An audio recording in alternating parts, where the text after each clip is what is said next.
Hello friends, मैं doctor Mamta Barjatya LMPC physiotherapy and fitness centre से today's tips में आपका स्वागत करती हूँ। मुझे किसी ने कहा कि मैडम आप यूथ पर बोलिए, टीनेजर्स पे बोलिए, उनकी जो समस्या है उस पर कुछ बोलिए।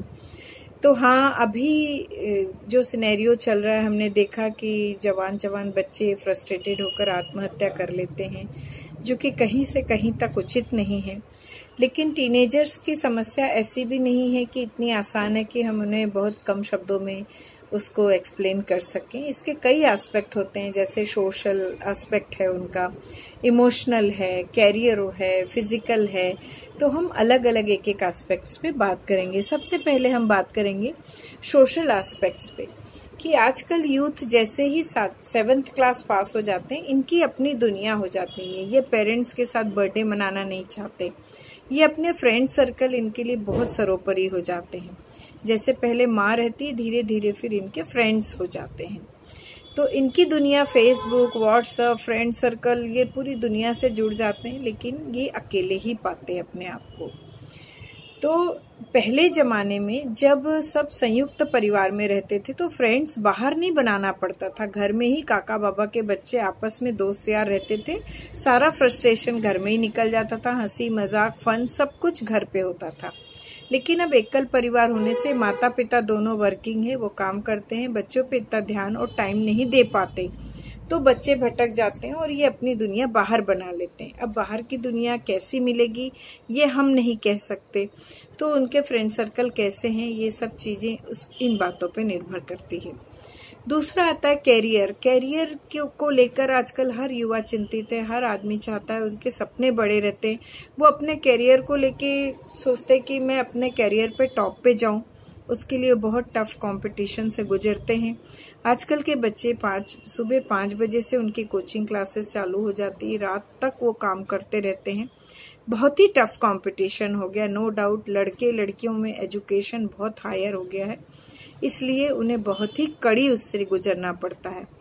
माता पिता भी, उनके भी सपने बहुत बड़े रहते हैं कि मेरा बेटा डॉक्टर बनेगा या मेरा बेटा कुछ भी बनेगा, वो कल्पना कर लेते हैं, जिसकी वजह से बच्चे बहुत ही प्रेशर में रहते हैं।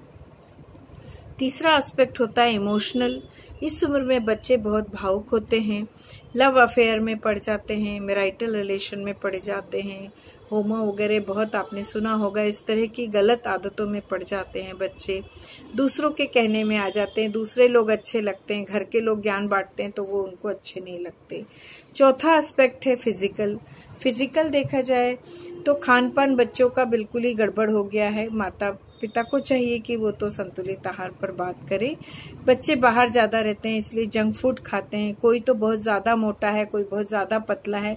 देखा जाए तो यूथ एकदम परफेक्ट है, परफेक्ट बॉडी, इमोशनल और मेंटल और फिजिकल तीनों बहुत मुश्किल से मिलती है। तो या तो वो बहुत इंटेलिजेंट होगा तो उसका फिजिकल इतना अच्छा नहीं होगा, या फिजिक अच्छा होगा तो दिमाग अच्छा नहीं होगा। तो सारा बैलेंस बहुत मुश्किल से देखने में आता है। तो कोई मॉल न्यूट्रिशन होता है, कोई ओवर न्यूट्रिएंट होता है। अब ऐसे एस्पेक्ट में हमें क्या करना चाहिए, इसके कुछ सॉल्यूशन हो सकता है मेरी सोच अलग हो, पर फिर भी मैंने कोशिश की है कि आजकल जो पेरेंट्स है और बच्चों का रिलेशन एक दोस्त की तरह होना चाहिए। बच्चे आजकल ज्यादा ज्ञान की बातें पसंद नहीं करते। जैसे पेरेंट्स बोलते तो बोलते रहने दो, हमको सब मालूम है, आपको क्या पता है। दे आर वेरी प्रैक्टिकल, वो बहुत दूरदृष्टि से सोचते हैं बच्चे। आजकल ऐसी बात नहीं है। तो पेरेंट्स और बच्चों का रिलेशन दोस्ताना हो तो ज्यादा अच्छा हो। माँ भी बच्चे से सब हंस हंस के पूछे। माँ को पता होना चाहिए कि बच्चे मेरे किसके साथ उठते बैठते हैं, उनका फ्रेंड सर्कल कैसा है, उनकी आदतें कैसी है, ताकि बच्चे कल को किसी गलत आदत में ना पड़ जाए। बच्चे की पसंद का कैरियर अगर पेरेंट्स दिलवाते हैं तो बहुत ही अच्छी बात है कि बच्चे का इंटरेस्ट किस में है, उसी कैरियर में बच्चे को आगे बढ़ाएं तो उनका फ्यूचर ज्यादा अच्छा रहता है। शुरू से ही बच्चों को खान पान के संतुलित आहार के बारे में जानकारी देनी चाहिए कि जब पेरेंट्स ही बैलेंस डाइट का ध्यान नहीं रखते तो बच्चों में कहाँ से ये चीज आएगी। तो ये शुरुआती दिनों में ही उनके संस्कार में आना चाहिए कि भोजन संतुलित लेना अच्छा है, रोज जंक फूड खाना अच्छा नहीं है, ये बच्चों को बताना चाहिए। सेक्स और अफेयर को लेके भी बच्चों से थोड़ी सी खुल के बात करना चाहिए। हमारे यहाँ इन चीज़ों में बात नहीं होती, इसलिए बाहर बच्चे दूसरों से पूछ पूछ के गलत आदतों में कई बार पड़ जाते हैं और गलत अफेयर में भी फंस जाते हैं। तो ऐसा ना हो कि वो टूटकर कोई गलत कदम उठा ले। ऐसे समय में पेरेंट्स को उनका मॉरल सपोर्ट पूरा देना चाहिए। दूसरे के कहने में बच्चे आ जाते हैं। मेरा ये कहना है बच्चों से भी कि यदि कोई भी गलती होती है तो अपने पेरेंट्स से बोलें, क्योंकि पेरेंट्स उनको दो चांटा लगाएंगे, लेकिन ये है कि पेरेंट्स उनका बुरा नहीं चाहेंगे। तो हर यूथ को ये समझना चाहिए कि उनके पेरेंट्स ही उनके सच्चे दोस्त हैं। बाकी दोस्त बदल सकते हैं, आज हैं कल नहीं हैं। आज आपने उनसे बात शेयर करी और कल वो किसी और को बता देंगे, तो इससे कोई फायदा नहीं है। अपने पेरेंट्स को ही अपना दोस्त माने। ठीक है, वो ज्ञान देते हैं, थोड़ा सा इरिटेट आप लोग हो जाते हैं, पर कोई बात नहीं, पेरेंट्स से बढ़िया मित्र कोई नहीं है। अगर आप इस बात को समझें तो आपके रिलेशन बहुत ही अच्छे हो सकते हैं।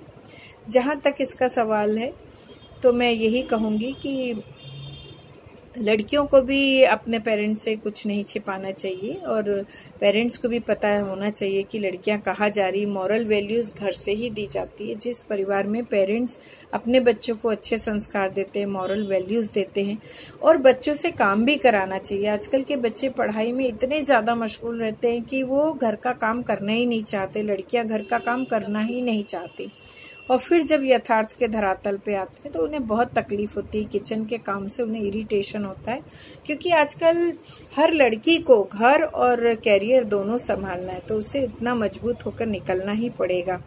तो मेरी सारे पेरेंट्स से यही कहना है कि बच्चों के दोस्त बन के रहे। और मैं सारी युवाओं को, सारे टीनेजर्स को ये कहती हूँ कि अपने पेरेंट्स की बात का बुरा ना माने, क्योंकि वो ही आपके सच्चे वेलविशर हैं।